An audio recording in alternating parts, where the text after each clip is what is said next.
শিয়া সম্প্রদায় ইসলামের দ্বিতীয় বৃহত্তম শাখা। বিশ্বে শিয়া মুসলমানদের মোট সংখ্যা আনুমানিক 20 কোটি থেকে 26 কোটির মধ্যে, যা বিশ্ব মুসলিম জনসংখ্যার প্রায় 10 থেকে 13%। ইরানে বিশ্বের সবচেয়ে বেশি শিয়া মুসলমান এখানে বসবাস করেন, প্রায় 6 কোটি 80 লাখ থেকে 7 কোটি। এছাড়া পাকিস্তান, ইরাক ও ভারতে শিয়া সম্প্রদায়ের বসবাস আছে। আয়াতুল্লাহ উপাধিটি কেবল শিয়া ইসলামে প্রচলিত, সুন্নি ইসলামে এই পদের কোনো অস্তিত্ব বা ব্যবহার নেই। আয়াতুল্লাহ শব্দের অর্থ আল্লাহর নিদর্শন, এবং এটি মূলত শিয়া ইসলামের একটি বিশেষ ও সর্বোচ্চ ধর্মীয় পণ্ডিতের উপাধি, যা সুন্নি ইসলামে প্রচলিত নেই।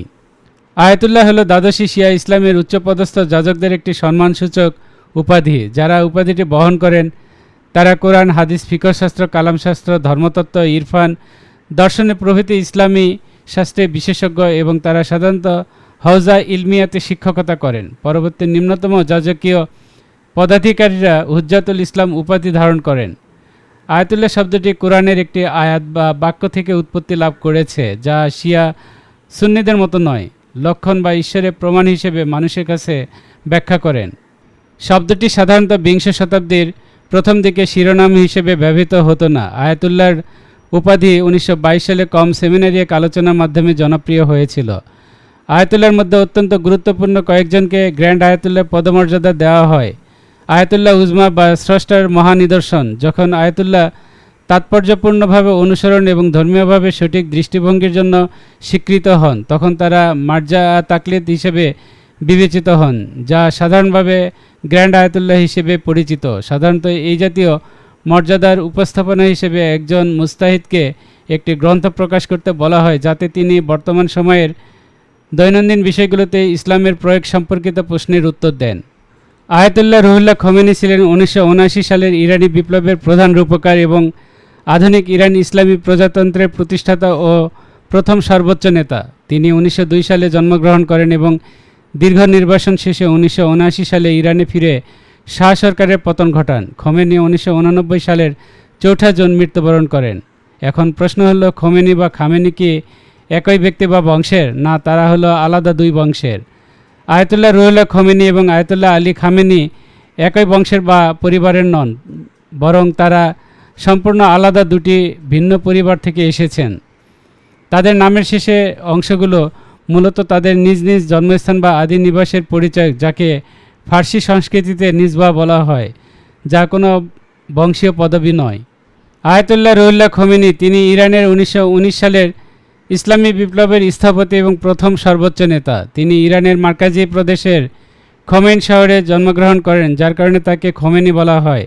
তার পরিবার শিয়া ইসলামের সপ্তম ইমাম মুসা আল কাজিমের বংশধর হিসেবে নিজেদের পরিচয় দেয় এবং তারা মুসাবি পরিবারভুক্ত। আয়াতুল্লাহ আলী খামেনি তিনি ইরানের দ্বিতীয় সর্বোচ্চ নেতা। তার পারিবারিক মূল নিবাস ছিল ইরানের খোরাসান প্রদেশে সাবজেবার এলাকার অন্তর্ভুক্ত খামেন নামক শহর, যেখানে তাকে পরিবার মাশহাদে এসে বসবাস করেন।